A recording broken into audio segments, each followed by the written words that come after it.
Salut tout le monde, je vous retrouve aujourd'hui pour vous partager mon petit secret et vous expliquer comment j'ai fait pour avoir un sac Michael Kors à 0 €. Et ce n'est pas une contrefaçon. En tout cas, si ça vous intéresse, continuez de regarder la vidéo.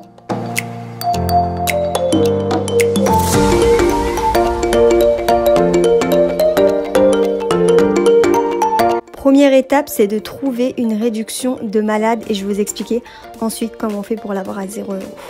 Donc ce sac Michael Kors, c'est le modèle Selma en médium et il coûte 275 € en magasin, donc c'est super cher.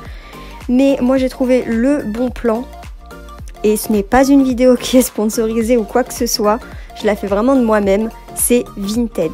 Alors sur Vinted, vous trouvez plein de vêtements pas chers et vous trouvez également des accessoires. Et ce sac-là, il était à 110 € et j'ai réussi à le négocier à 90 €. Quand je l'ai reçu, il était nickel, mais quand je vous dis nickel de chez nickel, il n'y a pas une égratignure, un accrochage, le cuir il est parfait et la anse pareil. Et en plus de ça, ce qui est bien sur Vinted, c'est que si vous avez un doute sur l'authenticité, vous pouvez bloquer la vente et du coup vous allez renvoyer l'article et être remboursé. Donc ça c'est plutôt pas mal. Moi il y avait le tote bag et tout, donc j'étais trop contente. Là on va faire un petit calcul. Donc si on fait le prix d'arrivée, c'est-à-dire 90 € moins le prix de départ et le tout qui va être divisé par le prix de départ, c'est-à-dire 275 € et qu'on multiplie ça par 100, on obtient le pourcentage de réduction de l'article. Ici, je vais vous faire le calcul et vous allez être surpris du résultat, c'est-à-dire qu'on ne peut pas avoir moins 67% en solde, c'est impossible, surtout pour un Michael Kors. Donc par rapport au prix de départ, donc qui est de 275 €, 90 € ne représente que 33% du prix. Donc déjà, on part sur ça. Alors, pour rechercher, c'est vrai que parfois ça peut être un peu compliqué pour rechercher des trucs sur Vinted, mais vous allez taper sac, ensuite vous allez dans la catégorie, vous choisissez dans les accessoires, vous choisissez sac. Moi j'ai voulu prendre un sac à bandoulière, mais vous pouvez prendre un sac à main. Ensuite ce qui est important c'est de mettre la marque, comme ça évite d'avoir n'importe quel sac genre Pimki, Zara, etc. Et moi aussi ce que je fais c'est que je mets pour l'état, je mets neuf avec étiquette ou neuf. Et comme ça évite d'avoir des très bons états, mais en réalité ils sont pas du tout en très bon état. Et ensuite vous mettez le prix maximum, donc moi j'ai mis 110 €. Et n'oubliez pas une chose, négocier, toujours essayer de négocier sur Vinted. Bon après vous allez avoir des rageuses qui vont vous complètement vous bloquer, parce que j'ai déjà eu ce cas là, mais essayez de négocier, vous perdez rien de toute façon.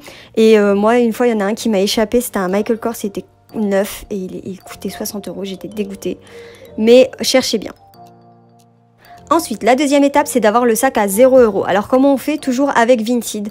On va utiliser l'application pour vendre ses propres vêtements ou ses propres accessoires. Vous pouvez aussi vendre vos bijoux. Si vous créez des bijoux, vous pouvez le faire sur Vinted.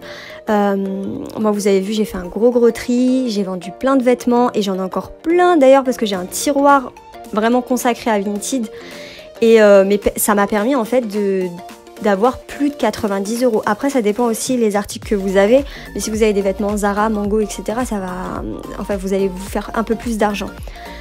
En plus de ça, cet argent il reste sur un porte-monnaie entre guillemets virtuel et vous pouvez faire des transferts dans votre banque, mais moi ce que j'ai fait c'est que j'ai tout laissé dans mon porte-monnaie pour pouvoir m'acheter mon Michael Kors. Pour ce qui est des photos, moi je préfère prendre un fond blanc. Ça c'est très important pour la vente, c'est d'avoir de jolies photos pour attirer l'acheteur et prendre plusieurs photos, parce que vous allez voir que même vous, quand vous allez avoir qu'une seule photo, vous allez demander à l'acheteur est-ce que vous avez d'autres photos. Donc pensez à bien prendre plusieurs photos, bien décrire l'article, ne mentez pas, ça sert à rien. S'il y a une égratignure, vous le dites. Au pire des cas, on va vous négocier 1 ou 2 €, c'est pas très grave. Et voilà, donc je suis passée d'un article qui coûtait 275 € à la base à 90 € sur Vinted, mais à 0 € grâce à Vinted, étant donné que j'ai vendu des vêtements. Voilà le commentaire de la semaine, merci Léa et j'espère te voir sous d'autres vidéos. Voilà, c'est tout pour la vidéo, j'espère qu'elle vous aura plu. N'hésitez pas à mettre un pouce en l'air et à vous abonner si c'est le cas. N'hésitez pas à me dire en commentaire si vous voulez utiliser cette méthode pour un article en particulier. Dites-moi c'est quoi comme article exactement. Merci d'avoir regardé la vidéo et moi je vous dis à très bientôt, bye bye.